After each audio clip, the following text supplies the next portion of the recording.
एक बार फिर से आप सभी का स्वागत है ट्रेंड्स टॉक के न्यू एपिसोड में। तो आज हम बात करने वाले हैं इंडिया से जुड़े टॉप 10 इंटरेस्टिंग फैक्ट्स के बारे में।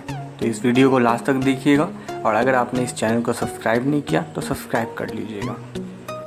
नंबर 1 पर हम बात करने वाले हैं बांद्रा वर्ली सी लिंक ब्रिज के बारे में, जो कि मुंबई में स्थित है।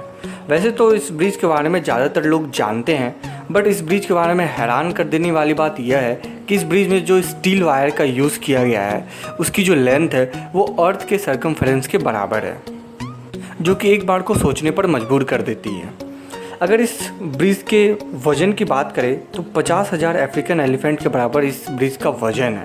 और अगर इसकी लंबाई की बात करें तो 63 टाइम्स ऑफ कुतुब मीनार इसकी लंबाई है। और इस ब्रिज को बनाने में जितना कॉस्ट आया था उसकी बात करें तो 1600 करोड़ रुपया का खर्च आया था इस ब्रिज को बनाने में। दूसरे नंबर पर हम बात करने वाले हैं मिस्टीरियस एंटी ग्रेविटी हिल के बारे में, जो कि लद्दाख में स्थित है। जैसे कि आप इसके नाम से ही समझ सकते हैं कि मिस्टीरियस एंटी ग्रेविटी हिल, इसका मतलब है कि अगर आप लद्दाख के लेह क्षेत्र के आसपास अपनी कार में बैठे हुए हैं और अपने कार का इंजन ऑफ कर दिया है और आपकी गाड़ी न्यूट्रल में है, तो पहाड़ी इलाका में होने के बावजूद आपकी गाड़ी नीचे की ओर नहीं ऊपर की ओर बढ़ने लगती है, जो कि ग्रेविटी के लॉ के अगेंस्ट है। इसीलिए इस हिल को मिस्टीरियस एंटी ग्रेविटी हिल का नाम दिया गया है। अगर वैज्ञानिकों की माने तो उनका कहना है कि इस क्षेत्र के आसपास मैग्नेटिक फोर्स बहुत ज़्यादा होने के कारण वो गाड़ियों को ऊपर की ओर खींच लेता है। इससे केवल गाड़ी ही नहीं, ऊपर से पार होने वाले हवाई जहाज़ भी प्रभावित होते हैं। पायलट्स का कहना है कि जब भी इस क्षेत्र से वो उड़ान भरते हैं तो उन्हें कुछ झटके महसूस होते हैं और इस झटके से बचने के लिए वो इस क्षेत्र से जब भी पास होते हैं तो अपना एयरप्लेन की जो रफ्तार है उसे तेज कर लेते हैं। थर्ड नंबर पर हम बात करने वाले हैं अब फ्लोटिंग पोस्ट ऑफिस के बारे में, जो कि श्रीनगर में स्थित है और इंडिया का पहला फ्लोटिंग पोस्ट ऑफिस भी है। अब जम्मू कश्मीर में आने वाले टूरिस्ट के लिए ये भी एक आकर्षण का केंद्र है। ये पोस्ट ऑफिस बनाया ही इसलिए गया था ताकि वह टूरिस्ट को अपनी ओर आकर्षित कर सके।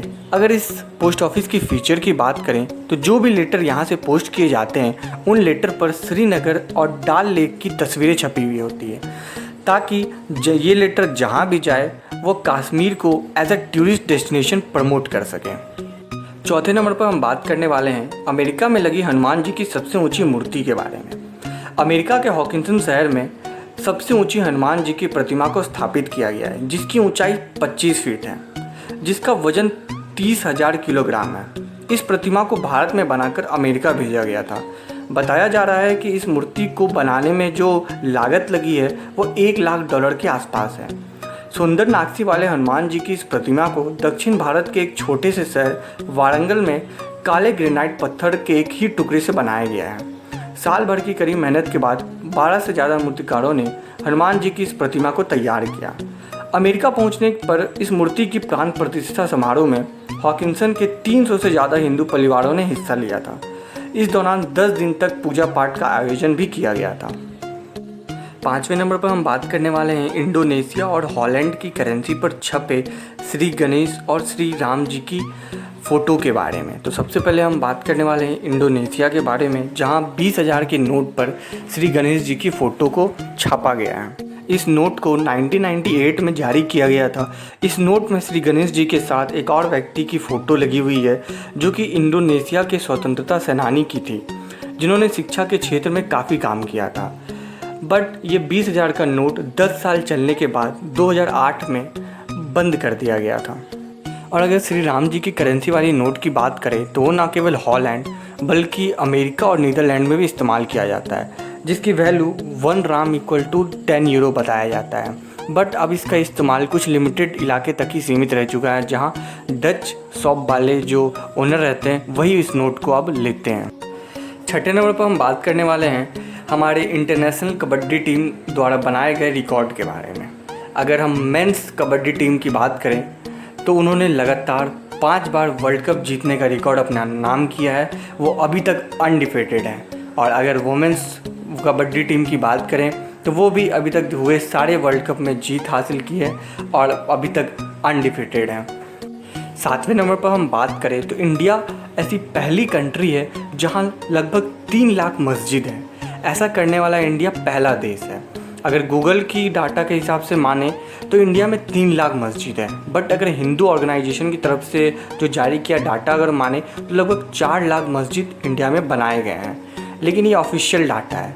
इंडिया में और भी छोटे बड़े काफ़ी मस्जिद हैं, जो ये बताता है कि इंडिया एक सारी धर्म को अपनाने वाला देश है। 8वें नंबर पर हम बात करने वाले हैं इंडिया को मिली सबसे बड़ी सफलता के बारे में। इंडिया पहला देश बना जिसने चांद पर पानी की खोज की।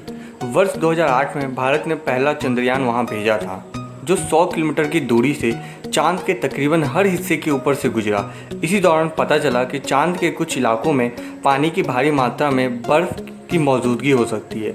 लेकिन यह वाकई पानी ही है, इसकी पुष्टि तब हुई जब चंद्रयान 1 के साथ भेजे गए अमेरिका के M3 ने वहां की एकत्रित कुछ सामग्री को रिसर्च किया। तब उसने बताया कि जो चांद की ऊपरी पतली परत में हाइड्रोजन और ऑक्सीजन की मौजूदगी हो सकती है। 9वें नंबर पर हम बात करने वाले हैं इंडिया पहला देश है जहां सबसे पहले डायमंड की खोज हुई थी। प्राचीन काल से ही इंडिया को सब डायमंड मिलने के नाम से ही जानते हैं। जब तक ब्राज़ील में 1726 में डायमंड नहीं मिल गया था, भारत एकमात्र ऐसा देश था जहां डायमंड की माइनिंग होती थी। इंडिया ने लगभग 2013 तक लगभग 37,515 कैरेट्स के डायमंड्स निकाल चुके हैं।